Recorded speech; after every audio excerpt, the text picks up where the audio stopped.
Rádio. A rádio oficial de quem investe.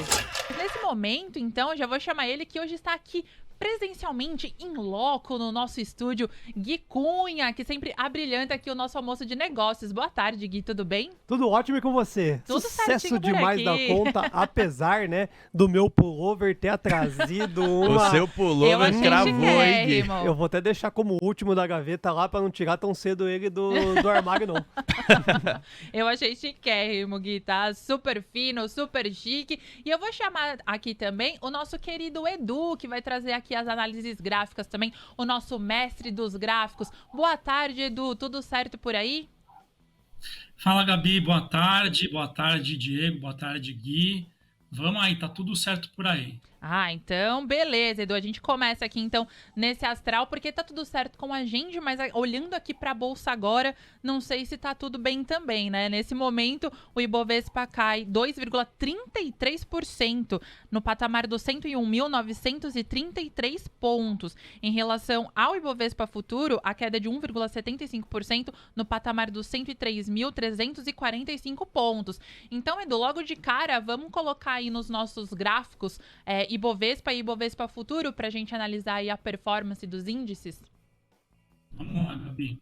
Bora lá. Começando aqui pelo Ibovespa, ele chegou bem próximo aqui do último fundo deixado, no 101.900. É um ponto aqui importante.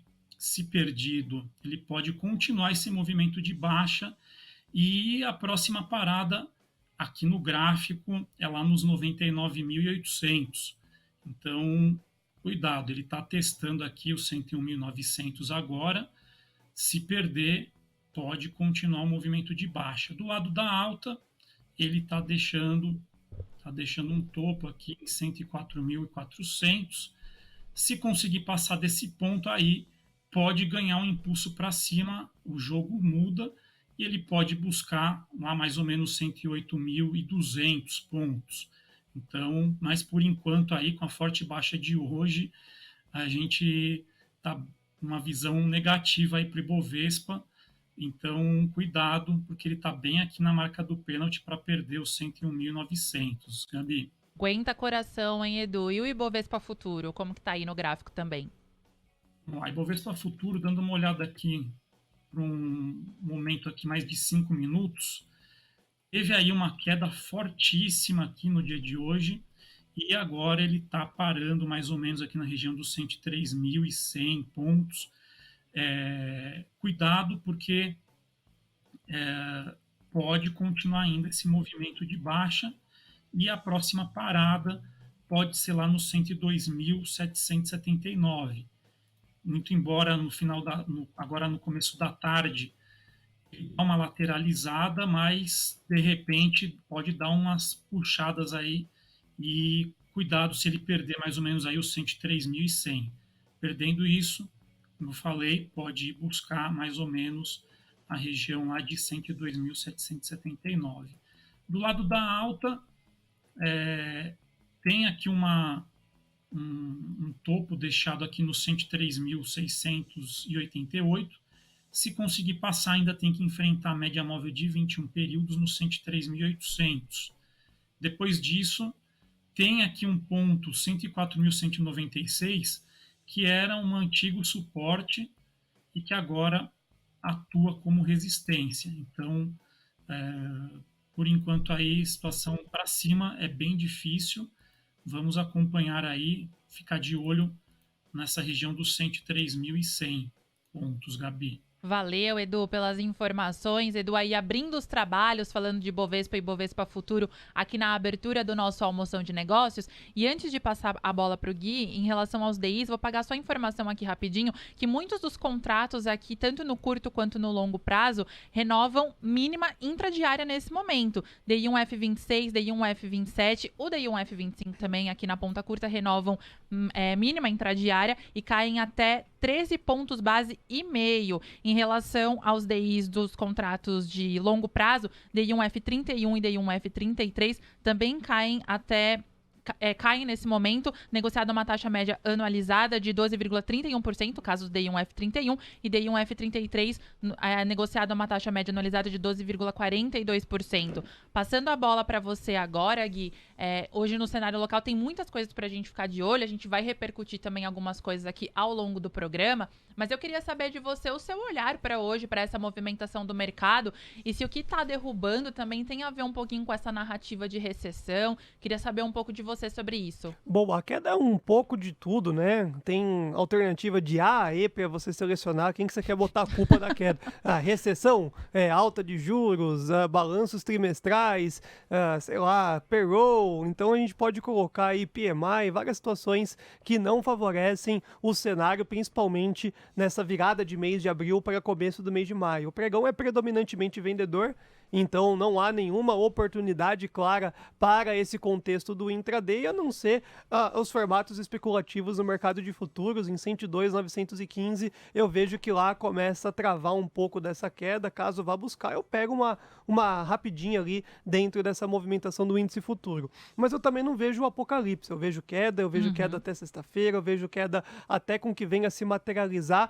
o movimento do payroll e todo mundo comece a colocar as suas devidas projeções no lugar para o mês de maio. Porém, estou em linha com o Du aí, né? Se perder uma faixa de preço tão importante que é aquela do Ibovespa, não tem o que fazer, né? É realmente se proteger. O índice futuro existe exatamente para esse movimento, né? Para a proteção da carteira, fazer um hedge ali, para que você não fique olhando a bolsa cair e os seus ativos se desvalorizarem todos os dias. Mas hoje é retorno de feriado, pós-rebalanceamento de índice, então teve muita coisa que aconteceu no final da semana passada que tem o respingo na data de hoje. Então eu não entraria no apocalipse hoje, aí sim, com um discurso mais forte do Fed, 13,75 aqui no Brasil e não tendo indício de queda de juros, aí a gente volta a revisitar qualquer tipo de tese.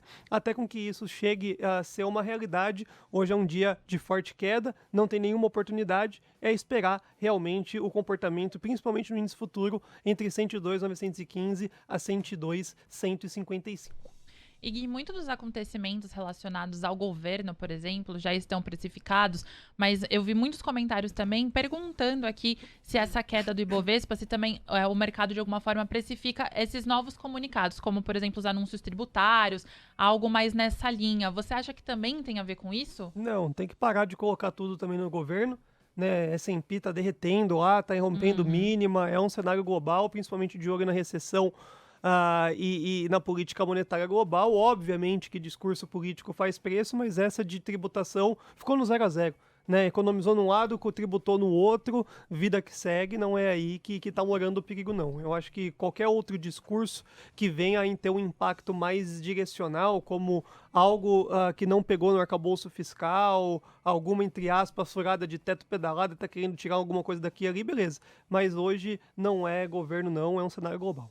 Boa, Gui. Aqui em relação também à pontuação, né, a composição do índice papel, o que mais cai também é Vale. E tem muita gente já perguntando sobre Vale, que nesse momento cai 3,49%, negociado a R$ 69,86. Dá para comentar um pouquinho do papel também, Gui? Claro, cai o quarteto de ferro inteiro, né? Apesar de nós termos tido a China trazendo uma pausa naquela batedeira forte no preço do minério de ferro, hoje é um mercado de total aversão a risco, então principalmente as duas maiores empresas de commodities do nosso país, que é a Petrobras e a Vale, estão numa queda muito agressiva e encontra-se dentro do range de preço da semana passada. Então, enquanto não romper 69 para 68, a gente vai ficar nesse lenga-lenga, que é uma lateralização. É que é muito impactante a gente ver uma empresa do tamanho da Vale, do tamanho da Petro, caindo 3, 4%. Mas verdade. É o grande contexto, o ciclo ainda da commodity não é de fim de fluxo, ainda tem um pouco ainda para cair, e estamos tranquilos a respeito de Vale 3 para principalmente esse curto espaço de tempo. Então hoje não tem nem o que fazer, é sentar agora realmente e esperar o fechamento e que não seja trágico, né? Acho que não pode ser abaixo de novo, desse 102,915, o índice futuro fechou abaixo, aí a gente pode declarar uma semana ainda mais vermelha do que o esperado. Falando em vermelho, né, Gui, dá para ver aqui no índice, na composição do índice do Ibovespa, que dá para contar na mão quantos papéis estão subindo. No caso, tem CPFL, Gol, Aliança Sonae, Klabin, tem Eletrobras, os papéis preferenciais. Também tem a Raia Drogasil e Suzano e Ambev. Suzano, basicamente essa alta de Suzano, que está sendo de 1,98%, inclusive é a que está mais colocando pontos dentro do Ibovespa, sendo que essa pontuação é de 31, mas assim, ainda assim é o que mais coloca ponto dentro do índice, né, o Gui? Suzano, dá para dizer que é a estratégia de proteção de capital, que muita gente fala que o Suzano é um papel de proteção de patrimônio. Você acha que isso pode ser uma justificativa também para essa alta de Suzano? Uma proteção de carteira, né? Suzano não Sim. atrapalha o Ibovespa, então, vamos dizer assim, né? Ele não adiciona nada, é um tirinho rápido ali de pontos pro Ibovespa, mas não atrapalha, isso já ajuda bastante no contexto do dia de hoje. E quando a gente olha o gráfico de Suzano também, tem uma região de preço que ela foi realmente perfeita. Tocou lá na quinta-feira, sexta-feira subiu e hoje dá uma sequência de alta. Suzano pode ser o destaque do pregão de hoje e também dos próximos dias, em meio a esse cenário de aversão a risco. Agora, todas as outras que sobem pode cair durante o dia, porque não tem muito sentido caso não tracione um fluxo comprador na bolsa como um todo, tá? Então, hoje não tem nenhuma datacom extremamente importante para as empresas do Ibovespa, então é um dia realmente mais de aversão a risco, e até mesmo flagrei, né, um comentário no chat ali, não é nenhum mimimi não, o que está rolando hoje é exatamente o que deveria acontecer, uma adequação do feriado é que veio numa intensificação muito maior, com os Estados Unidos afundando ainda mais. O juros alto não é uma quebradeira só de empresa que a gente vê a lá varejista, que a gente vai ser destaque hoje, algumas empresas da economia real. Chegou agora a beirar uma dificuldade muito forte de tirar as pessoas de uma renda fixa para comprar risco com essas incertezas. Tanto no Brasil, como também lá nos Estados Unidos, que é uma ponta oposta. A gente tem que pensar, né? Vamos lá rapidamente. Tá subindo taxa de juros, você ganha em dólar. Tá num viés de queda de juros, ganha em real? Opa, peraí. E aí qualquer noticiário que você tem político, o gringo olha e fala, por que eu vou me dispor a colocar dinheiro no emergente e comprar um risco adicional se eu consigo ganhar agora em dólar numa proporção que já me favorece muito mais? Então o Fed também vai ser muito responsável para ajudar ou atrapalhar o mês de maio com o seu discurso da próxima aumento de juros. 0,25 está contratado, está no preço, mas se tiver mais aumentos de 0,25 e aqui a gente abrir a porteira para queda de juros, é complicado. Todo mundo estava esperando essa queda de juros para ter uma autona, um repequizão na bolsa de valores. Pode ser que o dólar suba muito forte e a gente tenha uma bolsa andando de lado e fica só construção civil e varejo em destaque. Muito bem, vamos lá então, Edu, quero saber também sobre Suzano, se você puder trazer análise gráfica para esse papel, SUSB 3, que é a maior alta do Ibovespa e ainda assim não é uma alta tão significativa assim. Traz pra gente a sua visão também, o que o gráfico está dizendo pra gente sobre Suzano. Bom, isso é uma correção, né? O papel ele foi em direção às médias, está enfrentando aqui a média de 21 períodos, linha vermelha no 47,6, e acabou devolvendo abaixo do 47,6. Então, assim, não é ainda um ponto de compra para o papel. Tem que tomar cuidado porque o viés ainda é de baixa, a pressão vendedora ainda pode empurrar o papel para baixo. Então, muito cuidado. Ele vai encontrar uma resistência aqui no 41,76. Passando dessa, vai encontrar algumas outras aqui, mais ou menos no 43,07 e depois no 44,15. Já nessa região de 44,15, aí inverte o viés baixista para altista e as coisas mudam. Mas está longe ainda. O melhor a se fazer aí é acompanhar, ficar de olho. O fundo mais próximo aqui, só lembrando, está no 37,18, Diego. Boa, boa. E, Edu, queria saber também a análise de Raia Drogasil, né? A gente pontuou que é uma das altas no dia de hoje, está subindo 0,57%, R$ 26,41 agora. E é interessante trazer essa análise porque hoje, depois do pregão, saem os resultados de Raia Drogasil, né? Dentro da temporada de resultados aqui no Brasil, no mercado brasileiro. Traz pra gente, então, o gráfico de Raia Drogasil e, na sequência, a gente pede a análise do guia, quais são as expectativas dele para esse papel. Bom, vamos lá. A Raia Drogasil, a tendência dela é claramente de alta, mas está encontrando resistência aqui no 26,43. E depois do 26,43 já tem aqui no 27, é um ponto de resistência também muito importante. O papel pode encontrar pressão vendedora também aqui no 27 e acabar devolvendo os ganhos aqui obtidos até agora. Então, cuidado aí. Para quem está comprado, dá para manter. Quem quiser fazer aí uma parcial nesse ponto aqui no 26,40 pode ser, e lá no 27 pode ser também uma realização, porque aqui é um ponto difícil de passar. Se passar dos 27, aí ele vai ter a próxima parada lá no 28,17. Então, esse é o cenário para a Raia Drogasil na alta. Do lado da baixa, encontra defesas no 26,03 e no 25,51, e logo depois já tem aqui um outro fundo aqui no 25,02. Esse aqui mais importante, 25,02, é um ponto que, se perdido, o papel pode ganhar impulso para baixo e descer em direção a 23,70, Diego. Boa, Edu. E você, Gui? Quais são as suas expectativas? Surpreendido com os dados fundamentalistas da companhia. Importante ficar com uma lupa dentro do balanço trimestral, porque se vier acima de consenso, eu vejo que rompe sim esses 20 e poucos reais e vai embora para cima. As correções são técnicas e geram oportunidades, porque principalmente o ROI da companhia está bem acima dos seus pares e do esperado. Então, se ela não decepcionar, porque o ano de 2022 foi muito positivo para ela, por isso que engatou essa quinta marcha. Aí, trimestre a trimestre, foi melhorando o seu índice de eficiência. Então, Raia Drogasil é um dos destaques dessa semana de balanço. Se apresentar consenso ou consenso mais, vai sim continuar um movimento altista. As quedas técnicas são sugeridas aí pelo Du naturais, mas são todas oportunidades. Ela é um Banco do Brasil, né? Então, você vai ficar toda hora correndo atrás de topo de Banco do Brasil e Raia Drogasil? Difícil, porque as empresas que estão entregando, que são poucas hoje no Brasil, né, que você tem esse contexto de ROI positivo, distribuição de dividendos e expectativa de continuar esse seu movimento de boa lucratividade, está difícil. Então é onde os gestores institucionais principalmente estão colocando o seu din-din. Então passou dessa resistência aí, pode ir embora, e quem pode engatar esse movimento é o balanço.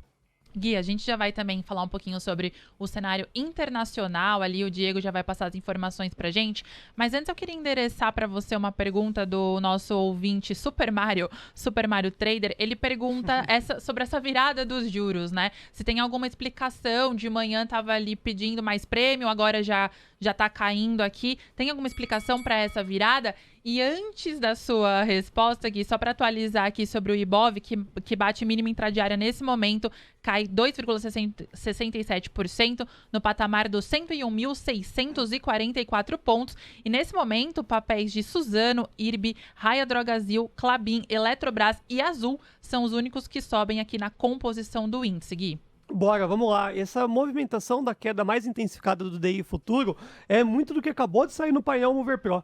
A Haddad diz que há espaço para baixar taxa básica de juros. Então é o mercado credibilizando isso. Né? Então, a gente ficou bem atento a respeito da oratória de Roberto Campos Neto, né? Onde ele demonstrou muito como é que foi dito o ciclo de queda de juros nas gestões anteriores, e isso estava sendo apontado na curva de juros futura. E é o que a gente está vendo, né, pessoal? A gente está vendo aí cenário que as correlações se perderam há 2 semanas já. Então a gente vê vários dias, não hoje que o dólar está subindo, mas bolsas caindo, dólar caindo e daí caindo. Aí todo mundo fica maluco, parece que não sabe nada mais de bolsa. Não, é exatamente um contexto de que o mercado já está precificando a queda de juros. Essa queda de juros ainda ela vai existir, não agora, mas na próxima. Então penaliza as empresas que vão ser reduzidas a lucro. E aí o dólar, a gente já sabe, inclusive, tá chegando já numa máxima de resistência, mas os juros caindo, o dólar fica forte. Então, são vários contextos que a gente tem que entender, mas esse DI futuro caindo não necessariamente vai impactar de formato positivo as varejistas, construção civil e etc., porque é quase, entre aspas, um manifesto para a queda dos juros que vai acontecer. Lembra no começo do ano? Rapidamente, né, para não estender aqui. Fica à vontade, mas os 4 ou 5 primeiros dias do ano, o dólar subiu e o DI subiu.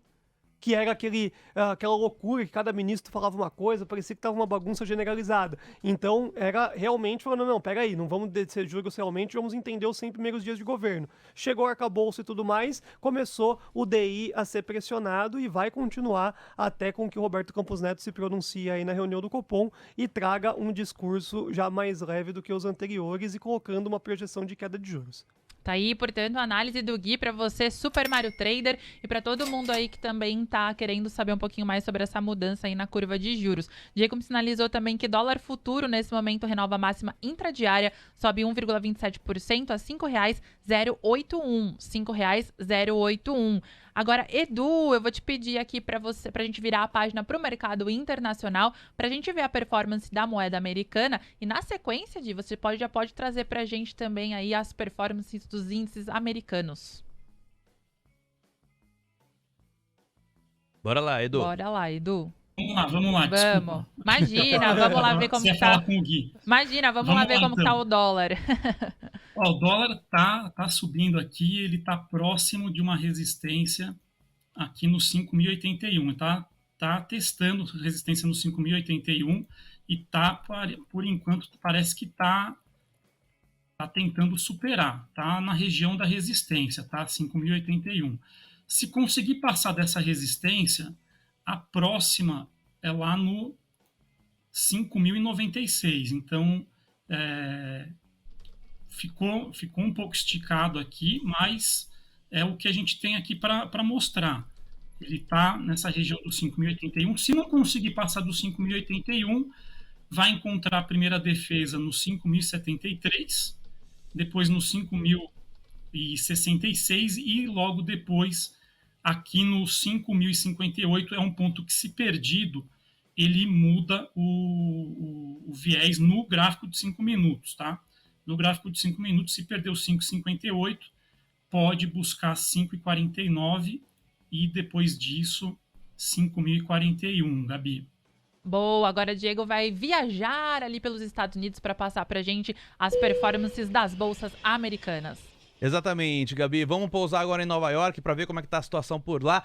E para os comprados não tá nada boa. 1,69% de recuo para o Dow Jones neste momento, aos 33.475 pontos. O S&P 500, por sua vez, tem uma queda ainda maior de 1,74%, melhor dizendo, aos 4.095 pontos. E para fechar os índices americanos, vamos para o Nasdaq, que também está sofrendo, embora esteja sofrendo menos que os outros, tá? Tá caindo 1,49% agora, aos 12.030 pontos.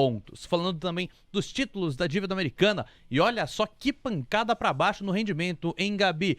Os yields de 10 anos estão agora recuando 13 pontos base e meio para 3,43% de rendimento ao ano. Já os yields de 2 anos estão agora desidratando 19 pontos base praticamente neste patamar, né, neste prazo de vencimento, aos 3,95% de rendimento anualizado. Tudo isso na véspera da decisão de juros do Fed lá nos Estados Unidos. Lembrando que amanhã é super quarta, então tem a decisão de juros do FONC, do Fed, ali por volta de 3 horas da tarde. Geralmente é bem pontual aí a decisão do Fed. Logo depois tem a fala do Jerome Powell, que é o presidente do Federal Reserve, às 3h30. Obviamente amanhã vai ter cobertura especial do Expresso da Tarde. E aí depois também no Expresso da Tarde tem a cobertura também da decisão do Copom. E aí a galera tá de olho no que Campos Neto e companhia vão falar no comunicado ali do Copom. Só para trazer mais informação também, Gabi, que são pontos que estão chamando muito a atenção, como é o caso do petróleo Brent, também do WTI, que estão derretendo. 4,49% é o recuo do Brent neste momento, negociado a $75,81, enquanto o WTI tem uma queda ainda maior de 4,60% aos $72,18. Basicamente, Gui, eu queria saber a sua visão nesse sentido, porque essa queda nas commodities tem muito a ver também com a alta do dólar, né? Dá pra gente fazer uma correlação. O Beta chegou a falar sobre isso mais cedo. Sim, é diretamente, né, digamos assim, proporcional, porém, o Diegão, chegou numa range de preço que é muito forte. Eu tô vendido em dólar agora nesse momento, 5,082 ou 5,087 é uma faixa principal de venda do dólar, muito forte, não só para a semana, mas também para o contrato inteiro. Eu acho muito difícil romper de fato, pode ter um rompimento falso até o 94,5 mas chama vendedor de um formato muito agressivo, porque o contexto de política monetária brasileira é a permanência. Então é quase que unânime a permanência dos juros altos, dólar baixo, e vai pressionar um pouco esse rally do dólar. Então 5,082 a 5,087 pode ser uma baita de uma oportunidade no intraday. Rompimentos, eu acredito fortemente que seja rompimento falso, e não entraria na pira de alta do câmbio, não. Estaria muito mais preocupado com os commodities e com o índice do que com o dólar. Aproveitando que a gente está aqui no campo internacional, acho que a gente já pode começar então com o nosso giro de notícias. O Diego vai trazer informação importante aqui sobre JP Morgan e First Republic Bank. Mas antes, para você que está mandando aqui no nosso chat pedindo análise de papéis, a gente está de olho, a gente não está deixando passar. Vamos anotar todos aqui, a gente vai repercutir algumas informações importantes e na sequência a gente pede a análise do Gui e a análise gráfica do Edu, pode ficar tranquilo. Mas antes, informação com o Diego. Exatamente, vamos com a informação porque o JP Morgan venceu o leilão para adquirir o banco regional First Republic Bank em uma intervenção de emergência liderada pelo governo. Isso ocorre em meio a uma das maiores corridas bancárias da história dos Estados Unidos. Investidores ampliaram a venda nos papéis do banco na semana passada, após a instituição reportar mais de 100 bilhões de dólares em retiradas no primeiro trimestre. Menos de uma semana depois, reguladores da Califórnia confiscaram o First Republic Bank e o colocaram em liquidação judicial. Com a aquisição do First Republic, o JP Morgan vai pagar 10 bilhões e 600 milhões de dólares ao Federal Deposit Insurance Corp, ou FDIC, como parte de um acordo para deter o controle sobre a maior parte dos ativos do banco regional. Além disso, também vai obter acesso à base de clientes do banco.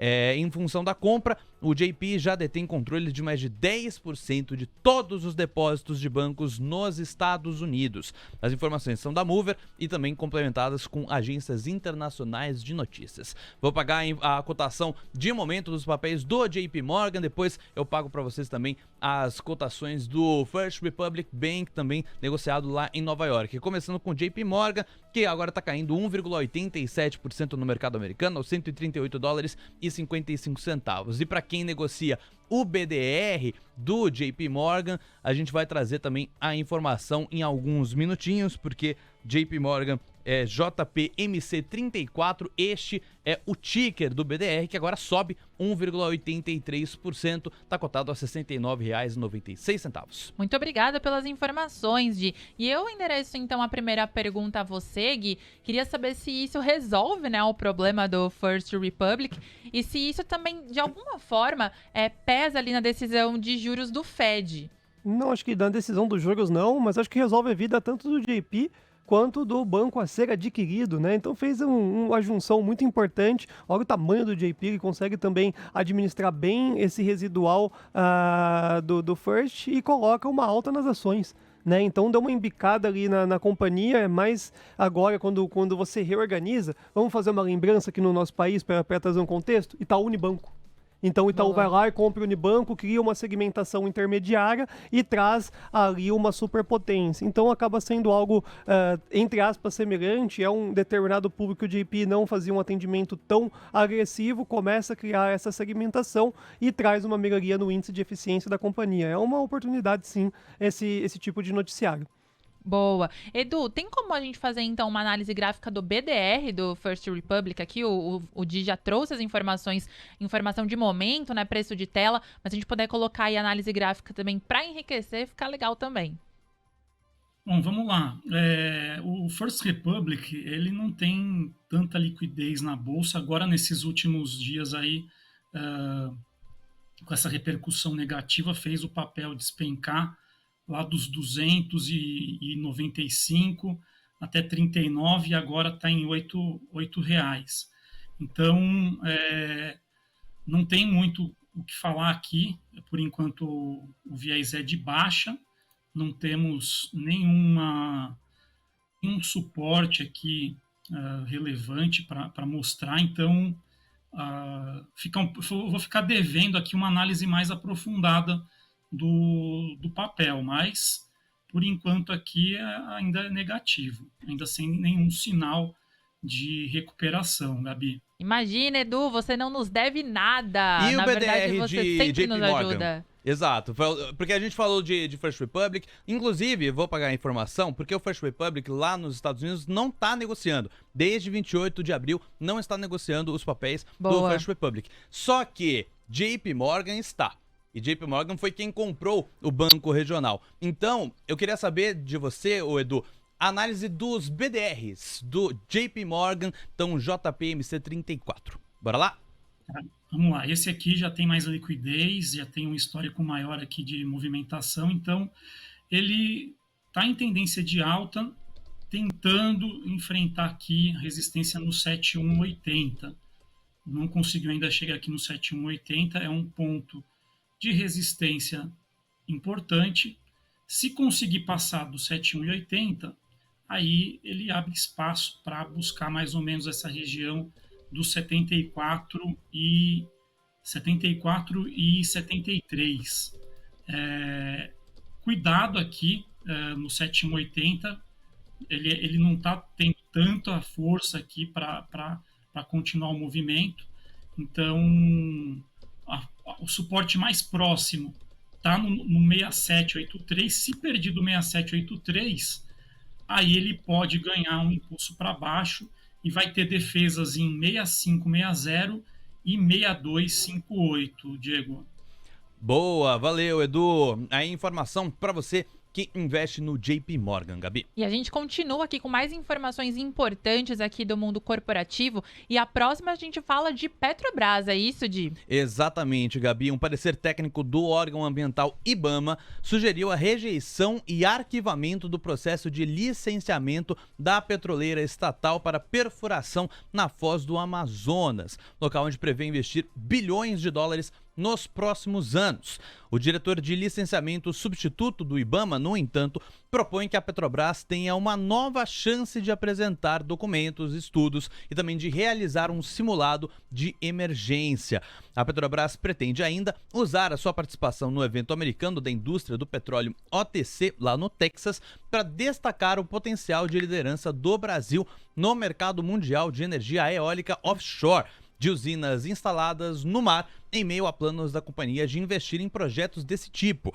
Ainda sobre a estatal, a companhia abandonou o plano de vender a sua fatia de 44% em um promissor projeto offshore de gás, que compartilha com a colombiana Ecopetrol.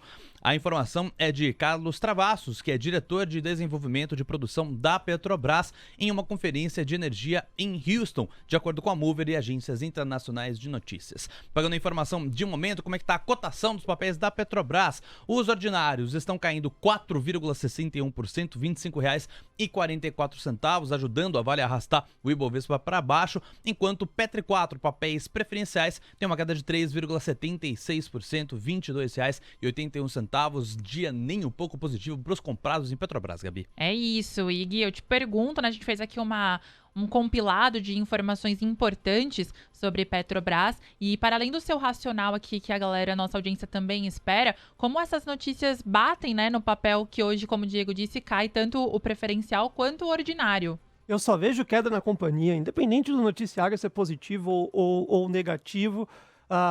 Os estudos de expectativas futuras são muito ruins. Então, mas vai investir aqui, vai ter melhoria de eficiência ali, vai ter mais receita ali, mas que beneficia quem, né, esse movimento, principalmente quando a gente fala de bolsa de valores. Então vamos dividir os papéis de cada situação aí da estatal. Na bolsa de valores vai beneficiar quem? Não é mais o investidor que vai estar acumulando o ativo em busca de bons dividendos. E esse reflexo vai ocorrer no segundo semestre. Então o mercado tende também a antecipar.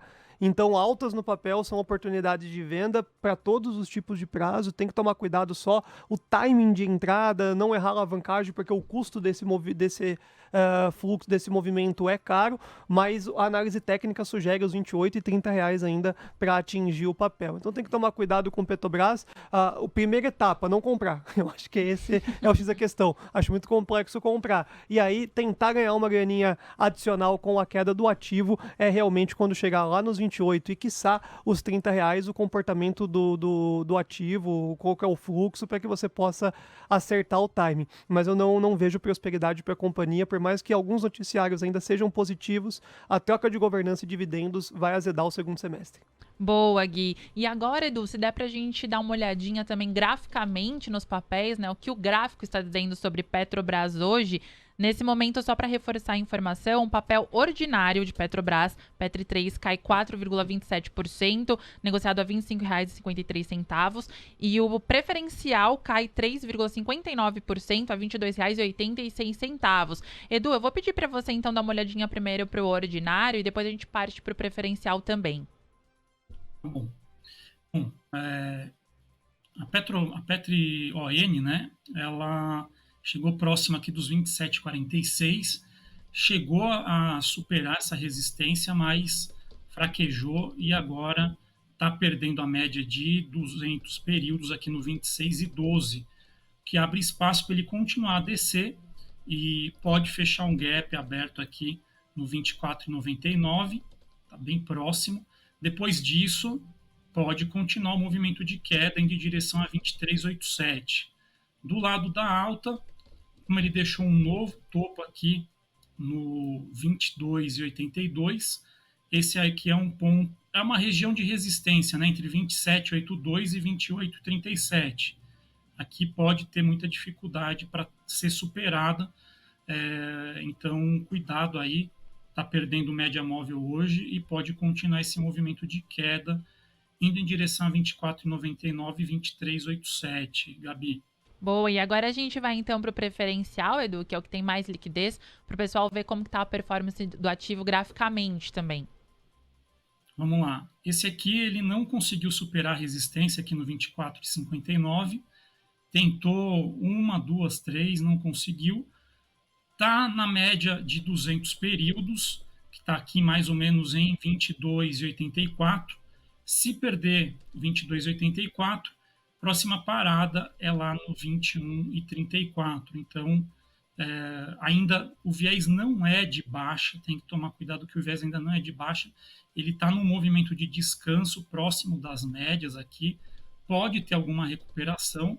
Então, só se perder o 22,84, aí realmente a situação fica difícil para a Petrobras e ela pode descer aqui em direção a 21,34, Gabi. Valeu, Eduardo Mars Banian aqui falando um pouquinho de Petrobras também. E agora a gente vai para o setor de varejo, que está no nosso radar, inclusive aqui no Almoço de Negócios. Mas neste momento a gente vai falar de Marisa. Exatamente, a varejista de moda feminina divulgou o balanço de 2022 auditado, isso após investigação independente sobre as demonstrações financeiras em que, abre aspas, nada foi encontrado que impactasse a reputação ou as operações da companhia, fecha aspas. Houve ajustes no balanço, incluindo o provisionamento tributário de R$80 milhões na M Cartões. A EY aprovou o documento com ressalvas devido a falta de provisões por discussões sobre autuações de IRPJ e CSLL, que, segundo a administração da empresa, estão respaldadas por pareceres jurídicos. As informações são da Mover, inclusive essa questão do imposto de renda de pessoa jurídica, também da CSLL. A gente vai também repercutir com o nosso convidado externo, o Iago Souza. A gente vai falar com ele justamente sobre isso e vários outros assuntos que podem impactar o varejo. Passando para a cotação de momento de Amar 3, no caso Lojas Marisa, está em 63 centavos, no 0 a 0, não está subindo nem caindo, tá meio xoxo.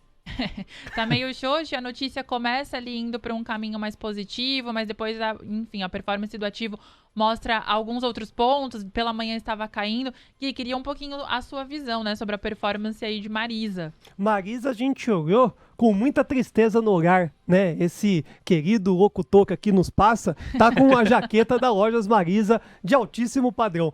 E no final das contas, qualquer alta que pode ser especulativa vale muito a porcentagem. Acho que esse é o contexto. Acho que ninguém deveria entrar em Lojas Marisa porque é uma especulação muito grande, né? Foi movimento contábil, etc. 0,83 centavos e 1,11 são os dados que nós conseguimos puxar via uma análise de fluxo durante o período da manhã. É aquilo que a gente falou no caso de Lojas Americanas, né? Tudo tem um preço. Então, em meio a todo aquele caos de lojas americanas, quando chegou em 60 centavos, 53 centavos, a gente foi lá dar uma beliscadinha.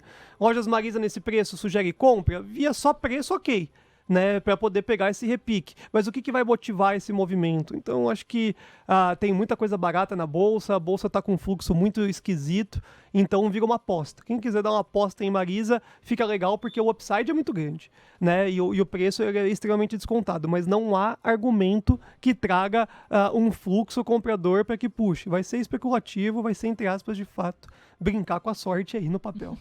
Obrigada, Gui. Você que tá de olho aí em Marisa, então fica a percepção de Gui Cunha aí para que você possa melhorar aí a sua visão sobre o papel, né? Se é boa ou positiva, aí você escolhe. E Edu, mostra pra gente também o que o gráfico tá falando de Amar 3.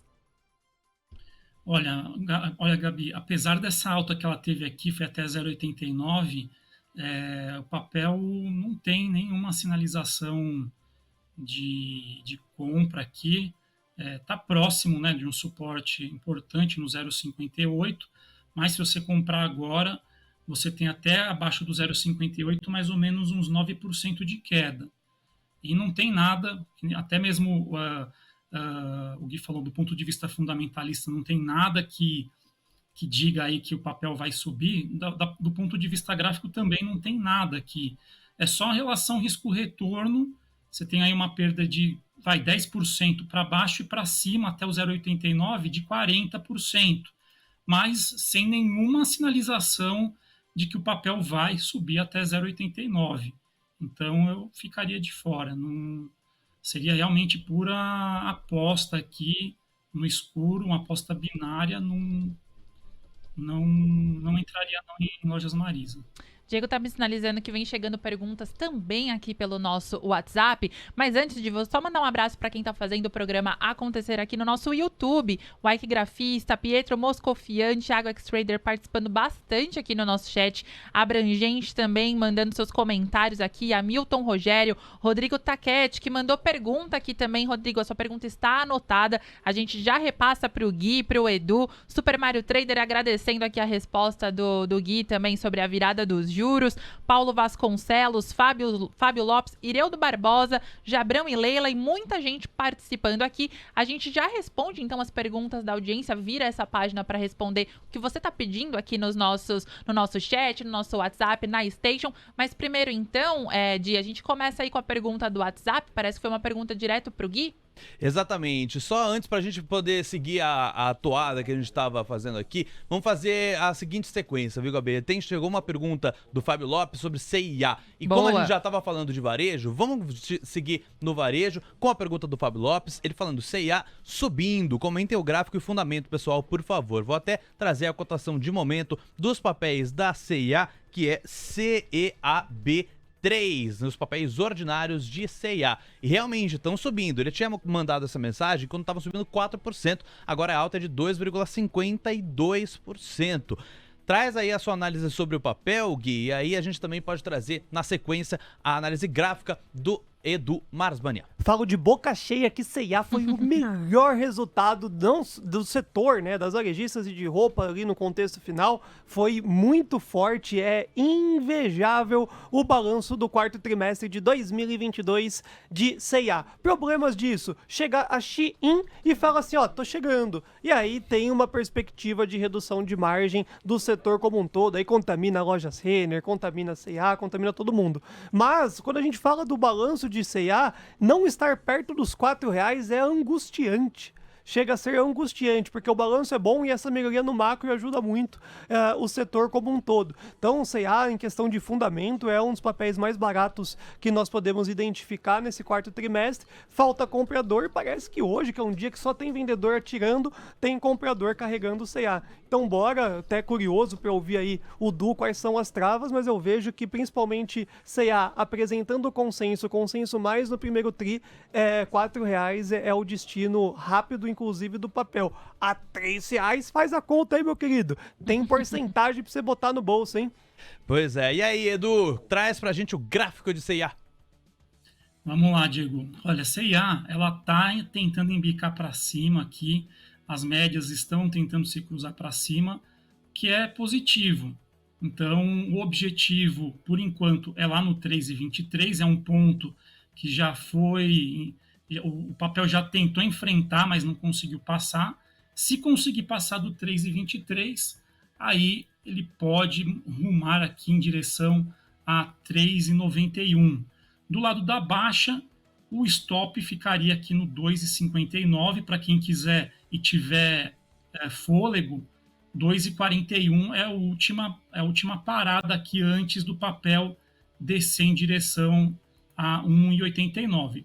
Mas, como o Gui falou aí, do ponto de vista fundamentalista, a empresa ela está bem. Acho que essa embicada aqui para cima pode continuar em direção a 3,23. Só uma coisa, se você deixar o stop abaixo de 2,59, a quantidade aqui, o teu prejuízo vai ser de mais ou menos 11%. E para cima, até o 13,23, dá mais ou menos quase 13% de alta. É uma relação risco-retorno quase que simétrica, né? Mas, por enquanto, a visão aqui é levemente positiva para a CIA. Boa, boa. Vamos lá então com mais pedidos da nossa audiência. Aproveitar que você já está na ponta da linha, ô Edu, vamos com a pergunta da Camila, que chegou pelo WhatsApp. Aí a gente já emenda com a análise do Gui, porque ela pergunta de BBDC4, no caso Banco Bradesco. A pergunta dela seria uma entrada em call, se o Gui entraria nessa call. Já vou deixar aí no ar pro Gui já ir pensando na resposta. Então, se ele entraria em call de BBDC4 pensando no balanço de quinta-feira. O que o gráfico tá dizendo pra gente de Banco Bradesco, ô Edu? Bom, por enquanto tá numa zona de consolidação aqui, entre mais ou menos 14,05 e 12,60. Não dá para falar ainda em compra aqui. Eu ainda diria que uma compra mesmo com mais garantia seria acima do 14,39.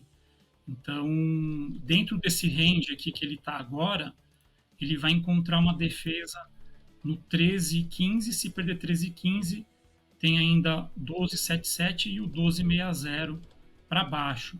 Então, por enquanto, eu não faria nada no BBDC4, Diego. Beleza. E você, Gui, entraria em call de BBDC4? Bom, vamos lá. Tô comprado no à vista muito forte, né? Minha maior posição hoje em bolsa é a companhia Bradesco. Não queria estar agora, né, depois de tudo que acabou acontecendo no balanço do quarto tri, porque a gente vê que a resiliência acaba estando dentro de Itaú, Unibanco, Banco Privado e Banco do Brasil, Banco Público. Estou em Bradesco, que tem um contexto muito semelhante ao do Santander, virou balanços frágeis e que vão trazer grandes oscilações na sua apresentação. O Santander veio bom, né? Hoje ele teve um rebaixamento e tudo mais, aproveita esse caos e tem uma queda mais acentuada, mas a companhia Bradesco, a Santander, apresentou um resultado melhor do que o esperado. E eu não entraria no call, não faria nada antes do balanço, porque a grande expectativa do mercado é realmente conhecer os dados de Bradesco para poder contabilizar a permanência de um preço justo lá na casa dos 16 ou 17 ou o rebaixamento desse valuation. Aí sim começa a zedar, porque 15,58 também é uma máxima projetada de fluxo comprador. Então tem que ficar bem atento aí, eu não especularia o resultado de Bradesco, porque ele é totalmente incerto. Tomara que venha um pouco melhor do que a apresentação de Santander para engatar e se aproximar de novo dos 14 seu devido rompimento. Caso contrário, vai ser igual aos últimos trimestres. Vai tomar uma talagada de 8, 10% e ficar lateralizado.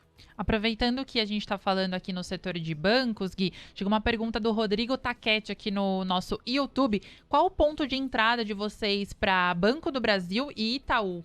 Itaú, desculpa, o Du ou comigo? Não, a gente pode seguir com você, já a gente vai para análise gráfica do Edu. Tava ansioso aqui. Banco do Brasil eu deixaria rolar. Eu acho que o Banco do Brasil tem muito ainda para corrigir antes de qualquer entrada. Agora Itaú Unibanco, ele tá pedindo, né, para que quedas sejam realmente uma oportunidade de compra. Mas os R$ 24,69 eu tenho alerta.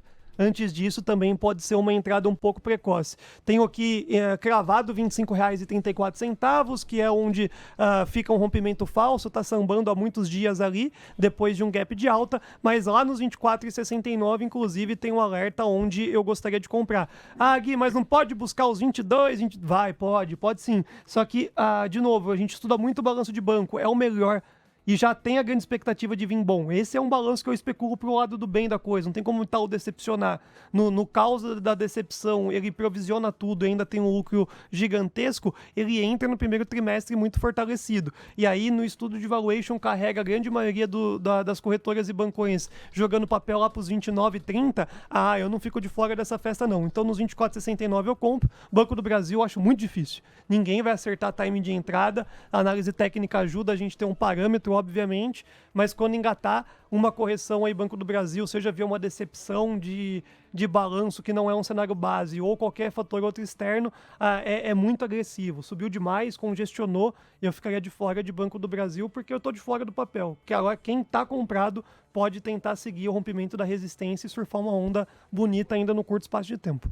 Agora a gente vai para a análise gráfica, então, do Edu. Enquanto você ajeita, Edu, os papéis de Itaú e Banco do Brasil, cotação de momento, Itaú cai 2,91% a R$ 25,15 e Banco do Brasil também cai 2,24%, negociado a R$ 41,90. Edu, vamos então primeiro para a análise de Itaú e TUB4? Vamos lá, Gabi. ITUB4, ele está ainda com um viés de alta, tá numa região aqui de suporte no 25,04 mais ou menos, tá? Se perder o 25,04, aí aumentam as chances de fechar um gap aqui na região de 24,69.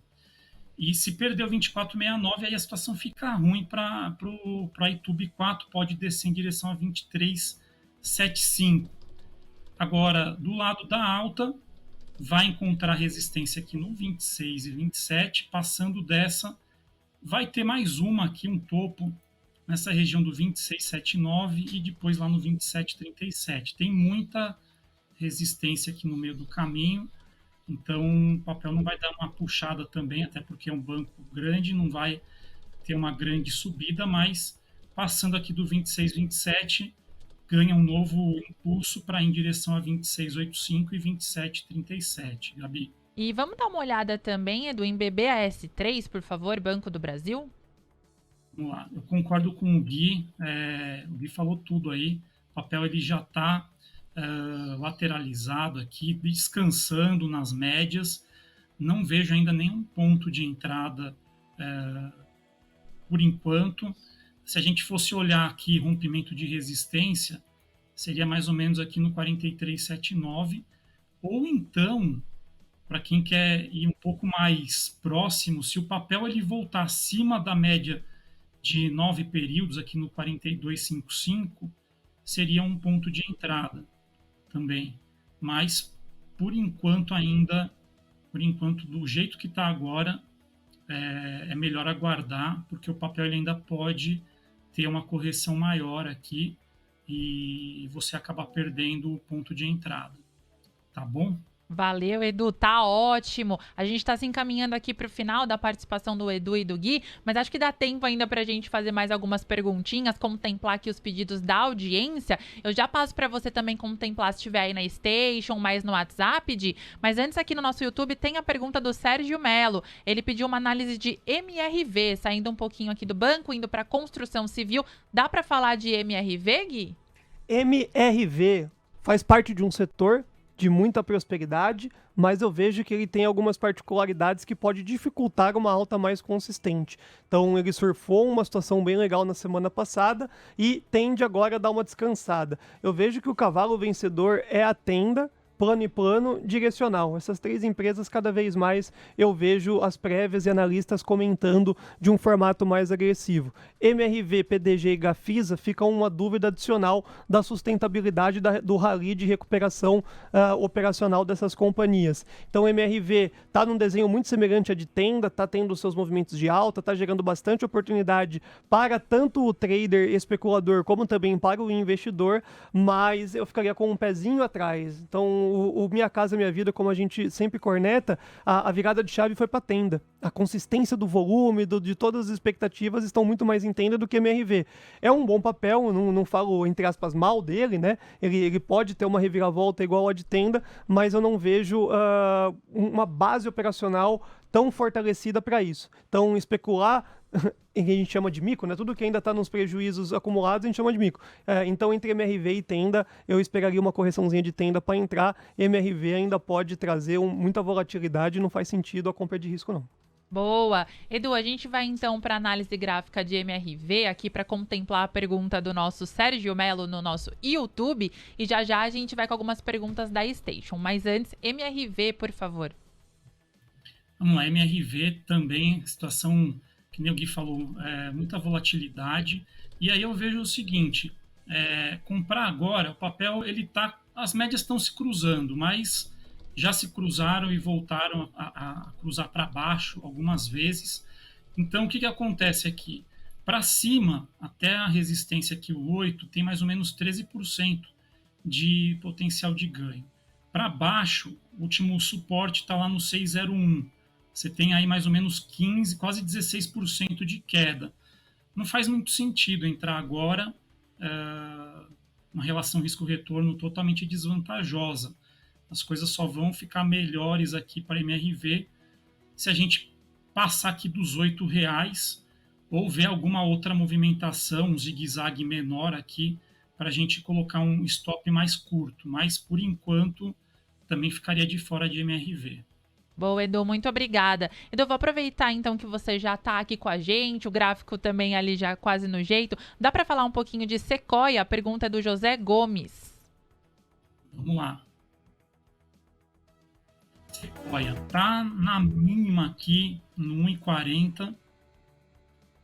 É um ponto importante aqui que, se perdido, o papel ele pode continuar o movimento de queda. E aí a gente tem uma projeção aqui, se perder 1,40, ele vai poderá encontrar possíveis defesas no 1,33, no 1,19 e depois lá no 0,70. Então, está próximo de suporte, do preço atual até o suporte, você tem mais ou menos aí uma queda de abaixo de 1,40, tem mais ou menos 8% de queda, e para cima, até a média de 21 períodos, tem mais ou menos 17%. Não tem nada aqui que diga que o papel vai se recuperar, tá? Aí a gente espera o Gui, de repente, falar aí, agora é um ponto bom, tá no suporte, se tiver bons fundamentos, aí o Gui vai dizer aí se vale a pena entrar agora. Ô Gui, esse é um papel que a audiência comenta muito aqui no Almoço de Negócios, né? Dá pra falar um pouquinho do seu racional sobre Sequoia, um papel que faz sucesso aqui. Sucesso pelo lado ruim da coisa, né? Tem muita gente comprado, o papel não para de cair.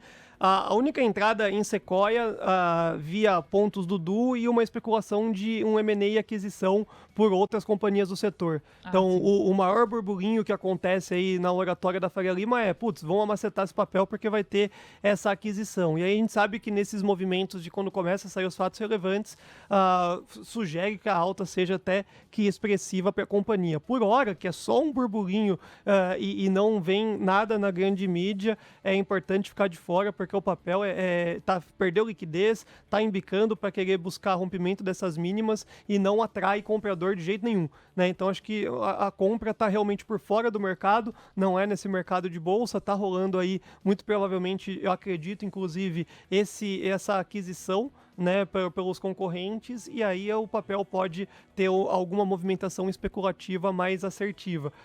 Quem gosta de aposta é bom, né? Então, de novo, quem gosta de comprar, fechar o olho e torcer, acabou ficando num preço atrativo e tem sim esse burburinho de aquisição da companhia Sequoia a essa faixa de preço.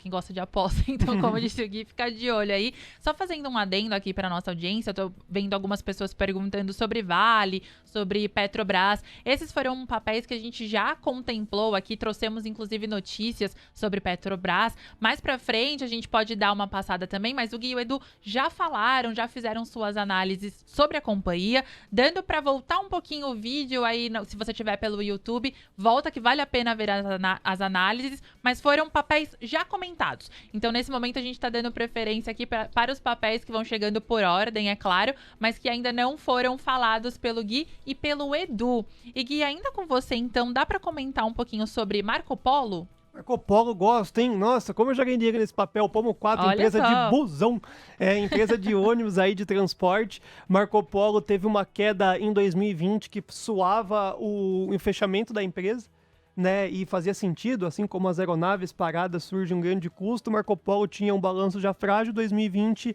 apertou para a companhia e foi ali que a gente conseguiu fazer um bom trade. Faz muito tempo que eu não olho o Marco Polo, até gostei da pergunta, dá um segundinho para mim que eu já puxo aqui Opa, os dados fica à atualizados vontade. da companhia.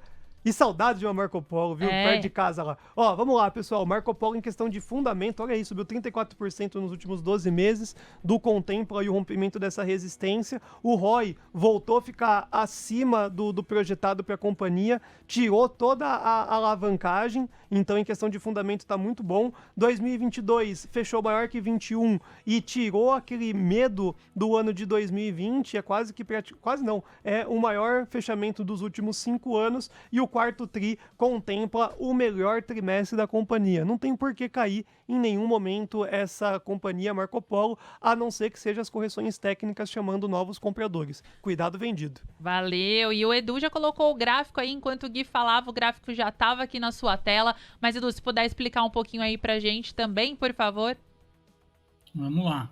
Bom, Marco Polo ela rompeu uma resistência importante aqui no 3,54 e formou um pivô de alta, considerando o movimento de alta começado aqui mais ou menos no 2,60, fez aqui uma pequena correção e aí passou aqui dos 3,50 e agora ele tem como objetivos que já alcançou um no 3,64, depois 3,76 e depois lá no 4,12. São os objetivos para Marco Polo.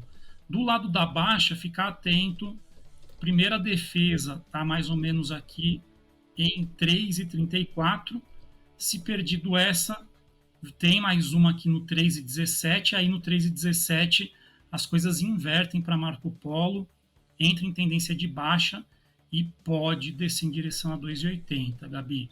Muito obrigada aí pelas informações. Edu e Gui, né, preciso fazer uma pergunta para vocês. Eu sei que já passou aqui do nosso horário, mas dá para só mais 2 papéis. Prometo que já libero vocês aqui, viu, Gui? Rapidinho. Vou só contemplar mais algumas perguntas. O Denis DJ da B3 está falando sobre Cash 3. Edu, como você já está aqui na nossa ponta da conexão, vou pedir para você colocar o gráfico e falar um pouquinho sobre o ativo, porque ele pergunta, onde vamos parar? Então, a gente pode parar inicialmente no 0,80, que é o pequeno fundo que deixou aqui, mais ou menos. Se perder o 0,80, volta para a mínima histórica aqui no 0,76. É isso que dá para falar por enquanto. Ele deixou um topo aqui mais ou menos no 0,88. Se passar desse 0,88 ainda não muda o viés de baixa do papel. Ele só vai mudar realmente se passar lá do 0,98, aí as coisas mudam para médios, mas por enquanto está longe, o viés é de baixa, com chance de buscar 0,80 e 0,76, Gabi. E aí, Gui? A companhia ela tem uma situação diferente nesse curto espaço de tempo, que é uma subscrição e agrupamento das ações. Então, o investidor, quem tem um papel de Cash 3, vai ter Cash 1 também ali para poder exercer esse direito, caso venha a ser de vontade do operador. Eu vou ficar totalmente de fora, eu tenho um preço médio de R$ 1,15. Eu vou acompanhar o agrupamento das ações para ver qual que vai ser o devido comportamento do mercado quando o papel ganhar mais liquidez. Então, nessa faixa de preço, ele fica oscilando centavos e é muito triste a gente fazer qualquer tipo de pitaco, principalmente sabendo que vai existir esse agrupamento das ações. Então, quem está de fora, eu acho que vale também a pena esperar entrar nesse agrupamento quando tiver essa liquidez, ver se o mercado compra a ideia do crescimento junto com a queda de juros ou não, né? Se vai começar já a macetar o papel. E eu não entraria, né? Não vou entrar, na verdade, com o aumento dessa posição, porque a gente fez exatamente a aposta lá em junho do ano passado de 1,15 virar 100% de alta. Chegamos perto desse movimento em determinado cenário cenário, mas depois foi só ladeira abaixo. Então, quero esperar essa primeira queda de juros para ver se Cash 3 ainda tem um fundamento que a queda de juros favorece em prazos maiores, mas agora sem liquidez, sem nada, não faz sentido, e principalmente importante. De novo, a gente já viu muita empresa que fez o agrupamento das ações serem amacetadas de formato direto e reto porque gerou liquidez. Então, o meu maior medo em Cash 3 é esse, tá? O curto espaço de tempo com todo esse cenário de reorganização da companhia. Quem tem fica quietinho porque pode se surpreender com a queda de juros, mas é um chutômetro, não tem mais fundamento também o papel. Valeu, Gui. Eu queria te agradecer aqui não só pelas análises, mas por toda a sua participação, sempre dando uma força aqui, né, e abrilhantando o nosso almoço de negócios. Boa semana pra gente, Gui. Obrigada mais uma vez. Eu que agradeço, um sucesso demais da conta. Ó, pessoal, de manhã a gente deu uma alavancada no like. Você que chegou mais tarde aqui pro almoço de negócio e não deixou seu joinha, ó, estamos de olho, estamos comprando um robozinho pra monitorar quem é o ouvinte que não colocou o like, hein? Ó lá, a gente não responde mais. Então simbora, dá uma alavancada aí que hoje é dia de romper a resistência dos 1000 likes. Beijo no coração de todos, até a próxima. Fui! TC Rádio, a rádio oficial de quem investe.